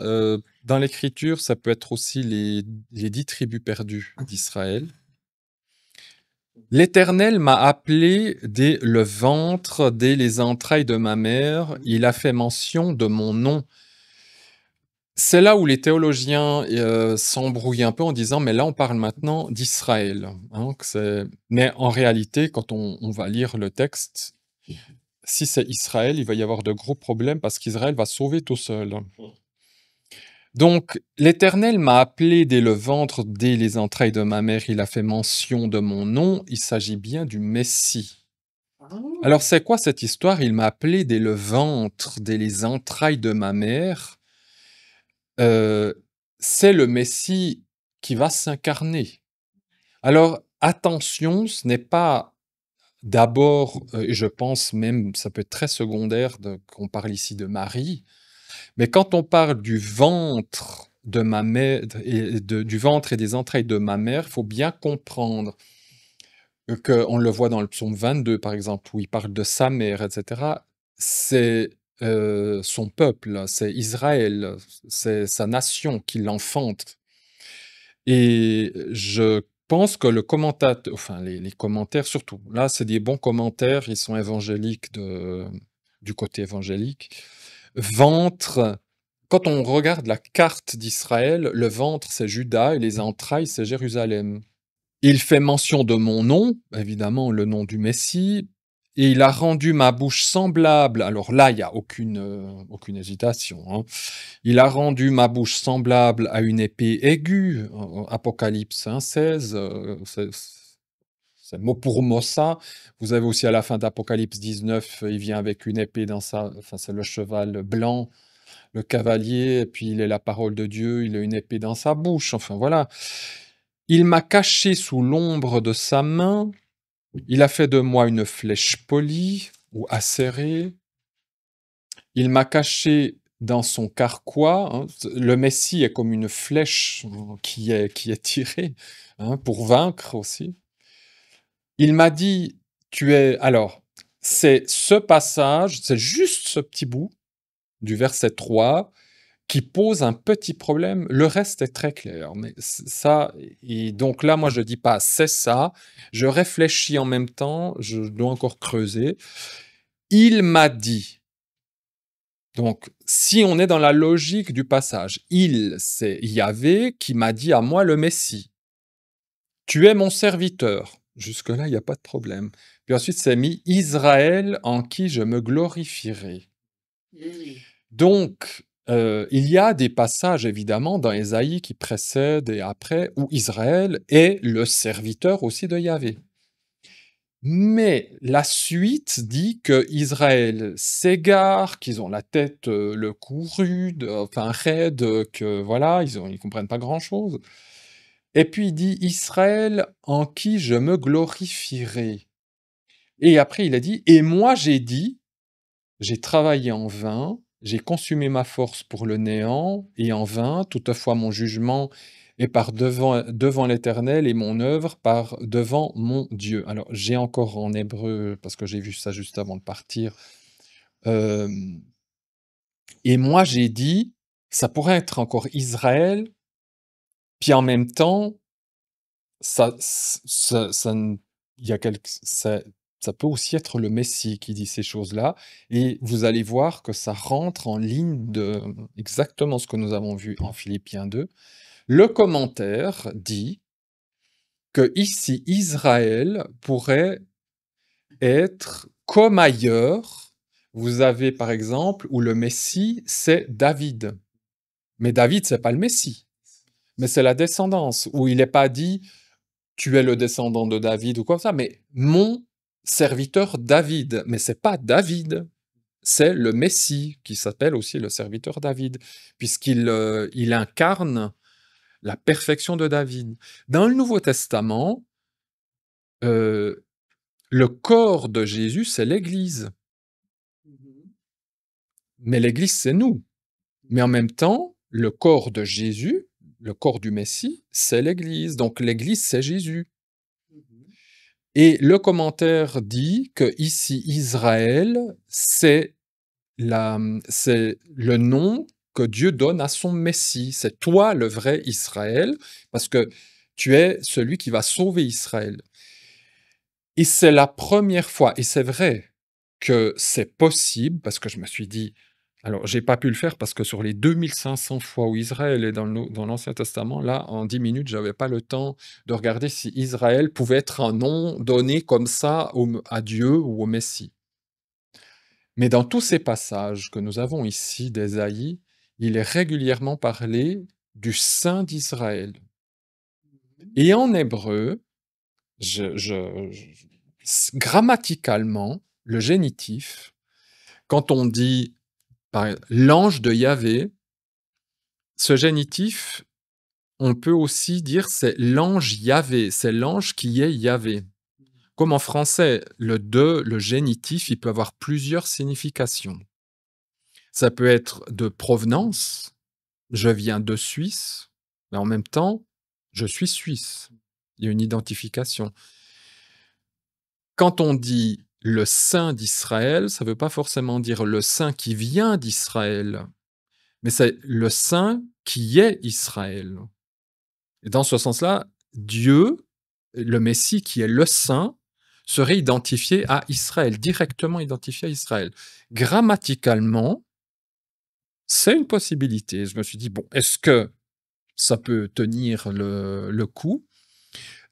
Et là, il dirait: «Tu es mon serviteur, Israël, mais le vrai Israël, c'est-à-dire toi, le Messie, en qui je me glorifierai.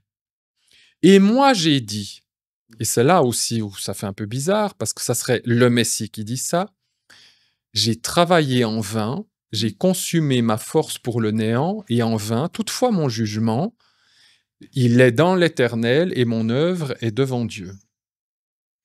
Ce qui me fait bizarre que ça soit Israël, le peuple d'Israël qui dit ça. Pour dire ça, il faut qu'il soit parfait. Enfin, dans le sens, il doit être obéissant. Parce que toute la suite nous dit que c'est le contraire. Donc ça serait: «Ah oui, j'ai travaillé, j'ai enfin, nanana, mais je sais que ma justice est en toi, éternel», etc. Alors que c'est absolument pas, dans le contexte, c'est pas du tout le cas. Israël est... Oui, il faudrait qu'il y ait une prise de conscience pour qu'Israël puisse dire ça. Et l'hébreu, c'est: «Moi j'ai dit, j'ai peiné pour le vide», et puis vous avez ce mot vide qui est dans Philippiens, il s'est vidé lui-même. J'ai regardé juste, parce que c'est aussi des petits détails, peiner, partout ailleurs, en hébreu, il utilise une autre préposition, c'est peiner dans, et ça, c'est le seul passage où c'est peiner pour. Je me dis: «Bon, il y a un lamed au lieu d'un be», bon, voilà. Mais j'ai travaillé ou j'ai peiné, je me suis donné de la peine, dans le vide ou en me vidant. J'essaye de paraphraser, de midrashiser. Mais ensuite, j'ai consumé ma force. Le Seigneur, c'est lui, la force de Dieu. Il l'a consumé, il l'a, maintenant j'ai oublié les autres significations. Il a mené à la perfection, ça peut aussi être ça. Il a mené à la perfection ce qu'il a fait, il l'a mené à perfection avec sa force, pour le néant, mais attention, pour le tohu et pour, la vanité. Ça peut être positif parce que le tohu, c'est notre monde, tohu bohu, et que le mot vanité qu'on retrouve dans l'Ecclésiaste, c'est le prénom de Abel. Et Abel, c'est justement celui qui est léger. Ben, il sait qu'il est léger, il sait que c'est qu'un souffle, qu'il est vain, parce que de nous-mêmes, ben, on ne peut pas grand-chose. Et là, je vois plus le Seigneur qui dit: «Eh bien, j'ai consumé ma force jusqu'à mourir aussi», hein. Il s'est donné à fond pour ce monde de tohu et aussi pour tous ceux qui ont le nom d'Abel, hein. Pour ceux qui s'appellent Abel, qui savent, eh bien, qu'ils ne peuvent pas compter sur leur propre force, pour être sauvés. Mais mon jugement et puis mon œuvre, tout ça, je sais que c'est en Dieu. Comme si le Messie sait, ben, j'ai accompli, mon service. Heu, il s'est aussi donné dans le sens où il a été trahi. Si on lit négativement la phrase, parce qu'elle peut, on va peut-être plus la lire d'abord négativement que comme moi je la midrashise dans le sens positif. Je me dis: «Est-ce que là, on peut rentrer dans la tête de Jésus à un certain moment en disant: "Est-ce que ça vaut la peine tout ce que je fais?"» Parce que parfois Dieu dit ça aussi, hein. Il dit, «Je tends constamment les mains vers un peuple rebelle, et cetera, en vain». C'est Dieu qui dit ça, hein, il dit: «En vain, quoi. J'essaye de faire des trucs, c'est en vain». Moi, je pense Jésus devant les pharisiens qui dit, «Mais malheur à vous», enfin voilà, Les apôtres aussi dit, puis les oui, oui. quand vous supporterez. Oui, ah, mais amen, merci, amen, oui. Oui, à un moment donné, il dit justement, il dit à ses apôtres: «Mais jusqu'où je vais vous supporter, quoi, j'en peux plus».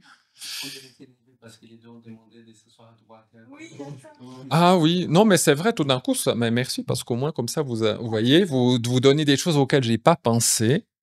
Et c'est vrai que je me suis dit: «Est-ce qu'on pourrait pas voir même si c'est pas écrit noir sur blanc dans le Nouveau Testament, ici une idée de Jésus aussi qui dit, je vois aussi juste avant la crucifixion, il dit, Seigneur, si t'as pas un autre plan, essaye de faire l'autre plan.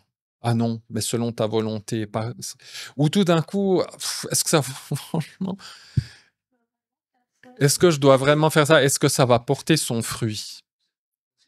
Oui, et- mais c'est vrai qu'en gros, quand on voit le ministère de Jésus, si on regarde en gros, c'est pas brillant. À la croix, tout le monde s'enfuit, quoi. Ça, c'est fini. Et je peux un peu comprendre cette pensée-là, mais on voit que la foi de Jésus, elle se base complètement, c'est justement non pas ma volonté, mais ta volonté. Je sais que le jugement, il est dans l'éternel et mon œuvre, elle va vers mon Dieu. Il regarde pas avec les yeux, il continue d'avoir foi. Et après, il a la confiance en son Père. Et tout, après, ça, c'est vraiment les deux versets qui posent un peu problème dans la logique du passage, parce qu'après, au verset 5, il a dit « Et maintenant, dit l'Éternel, qui m'a formé dès le ventre… » Donc, c'est Jésus qui continue de parler. « Qui m'a formé dès le ventre pour lui, être serviteur afin de lui ramener Jacob. » Donc, ça peut pas être Israël qui vient de parler maintenant, puisque justement Israël peut pas se sauver tout seul. Il peut pas dire, c'est pas Israël qui dit, ah, le Seigneur m'a formé pour ramener Jacob qui est Israël. Ça serait un non-sens qu'Israël meure pour lui et puis qu'il fasse les trucs pour lui pour se ramener lui-même. Donc, dans le verset 5, on voit bien que c'est pas Israël qui parle. Il m'a formé dès le ventre pour lui être serviteur afin de lui ramener Jacob. Et le verbe former dès le ventre en hébreu, c'est façonner. Donc c'est vraiment Jésus terrestre. Parce que Jésus peut pas être façonné dans l'éternité, parce qu'il peut pas être créé.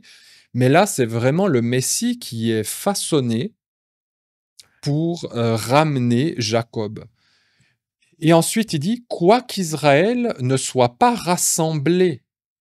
Parce que la première venue de Jésus, Israël n'a pas été rassemblé, ils ont été dispersés en 70. Je serai glorifié aux yeux de l'Éternel et mon Dieu sera ma force. Et il me dit, c'est peu de choses que tu me sois serviteur pour rétablir les tribus de Jacob, c'est peu de choses que tu sois serviteur pour rétablir les tribus de Jacob et pour ramener les préservés d'Israël. Je te donnerai aussi comme lumière des nations pour être mon salut jusqu'au bout de la terre. De dire à Jésus, c'est trop peu de choses que tu sois mon serviteur uniquement pour Israël, tu vas être mon serviteur même pour les nations. Et ça, c'est pas Israël qui parle, c'est Dieu avec son Messie. Ainsi dit l'Éternel, le Rédempteur d'Israël, son saint nom à celui, voilà, ça aussi, à celui que l'homme méprise, l'Éternel, le Rédempteur d'Israël, son saint, l'Éternel parle à son saint, à l'âme qu'on méprise,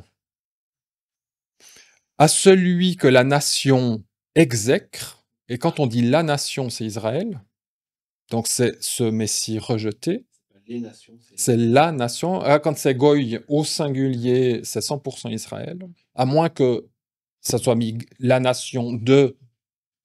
Mais quand c'est la Goy tout court, c'est Israël. Hein. Et c'est justement utilisé pour un peu humilier. Quand les rares fois où Israël est appelé Goy, c'est aussi un peu pour l'humilier. Aux serviteurs le serviteur qui domine ceux qui dominent. Donc on est de nouveau le Messie, celui qu'on méprisé à la croix, que la nation d'Israël rejette, mais pourtant qui est le dominant, qui est le dominateur. Et puis ensuite, alors c'est encore plus clair, des rois verront et se lèveront, des princes, et ils se prosterneront à cause de l'Éternel qui est fidèle, du Saint d'Israël qui te choisira. Ainsi dit l'Éternel, En un temps agréé, je t'ai répondu, et au jour du salut, je t'ai secouru, et je te garderai, je te donnerai pour être une alliance du peuple. Une alliance du peuple, donc c'est de nouveau le Messie, ça peut pas être le peuple qui fait une alliance pour elle toute seule. Pour rétablir le pays, pour faire hériter les héritages dévastés, disant aux prisonniers, sortez, à ceux qui sont dans les ténèbres, paraissez. Aux prisonniers, sortez, c'est ce qu'il dit ailleurs dans Ésaïe, qui vient délivrer les prisonniers, etc. Tout ce que vous lisez après, on est dans le millénium, ou après, il va délivrer Israël, que toutes les nations viendront, etc. Mais je trouve que ce Ésaïe 49, cette première partie d'Ésaïe 49, qui n'est pas toute simple dans ses premiers versets, qui est beaucoup plus claire après, il y a une analogie avec Philippiens 2, où il y a ce Messie qui est incarné, qui est façonné dans le sein de sa mère, qui vient s'incarner en Israël, en Judée-Samarie. C'est ça, c'est une discussion entre le Père et lui. Et quelque part, si c'est une bonne interprétation, parce que je l'ai vu juste avant de venir ici, j'ai dit, mais là, on entre dans l'intimité de ce qui se disait l'un à l'autre. Et puis, ça m'a un peu choqué en me disant, mais pour le vide, j'ai travaillé, enfin voilà. Mais après, j'ai dit, mais dans Philippiens, il s'est vidé lui-même. C'est aussi, dans le sens, il s'est humilié. Et puis, le Seigneur, il vient pour le tohu. C'est ce qu'il dit, ce qu'on avait dit hier soir, je crois. Dans Genèse 1, c'est et tout est tohu, bohu. Et puis le Messie dit, eh ben, envoie-moi, je viens pour le tohu, bohu, je viens pour régler toutes ces choses-là. Oui, c'est ça. Et puis on est des évels, on est des vents. Vanité, ça veut dire un vent qui n'a pas de consistance. Donc il vient pour sauver du néant. Donc, voilà. Ah oui, une fois qu'on a le Christ en nous, le Messie en nous, là, on devient une nouvelle créature et c'est là que l'on a un nom aussi, qu'on porte un nom nouveau. C'est ça. C'est là que, si on parle avec les lettres hébraïques, c'est là qu'on a le H. On a un H qui vient s'ajouter. Parce que sans ça, justement, on est vide. On devient existant dès le moment qu'on a le Messie en nous. En dehors, on est sans nom quelque part. J'ai envie de dire, par contre, que l'exemple que tu donnes, encore une fois, où là, on est dans l'intimité de Dieu, où c'est quand même lui qui crée le monde, il sait ce qui va arriver, etc. Et juste avant le déluge, c'est que le Verbe, c'est vrai, il regrette. Il dit, je regrette d'avoir créé. Oui, oui. Alors, c'est pas un regret à la sauce humaine, hein, évidemment. Dieu, il regrette pas comme un être humain, en disant, oui, j'ai fait une bêtise. Mais j'ai envie de dire que c'est ce qu'on avait vu juste avant, quand Jésus meurt à la croix, est-ce que Dieu a souffert? Oui, Dieu, c'est un être sensible.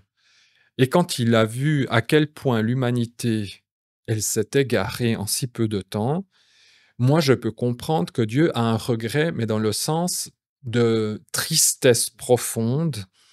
Et il aurait voulu, et c'est ça le mystère de Dieu, où il nous laisse ce libre arbitre, tout en sachant ce qui va arriver, ça, moi je le laisse avec ça, hein, de dire les choses auraient pu aller autrement. Parce que Dieu a tout fait pour que ça aille autrement que dans cette catastrophe. Donc, je peux comprendre qu'il ait ce regret en disant, j'ai tout fait, j'ai tout donné, j'ai rien négligé, et l'être humain décide malgré tout de prendre la voie du mal. Et c'est dans ce sens-là qu'il y a ce regret. Donc Dieu a des sentiments. Et par rapport à ce passage-là, qui peut être lu de deux manières, ou dans le sens, il va s'humilier, le verbe ici que Darby traduit par un simple travailler, ça veut dire peiner énormément. Donc dans le sens, on voit qu'il apprend l'obéissance par la souffrance, des choses comme ça. Donc Jésus a peiné, il a transpiré dans ce qu'il a fait, et jusqu'à la croix, ça devait être le sommet de tout cela. Il dit, je peux comprendre qu'ils disent: «J'espère que ça soit pas en vain», en tant qu'être humain. En tant qu'être humain. Je veux pas dire que Jésus avait des doutes, mais quand on le voit avant la croix: «Seigneur, si ça peut être autrement», 3 fois il prie dans ce sens-là, mais enfin, quand même ta volonté.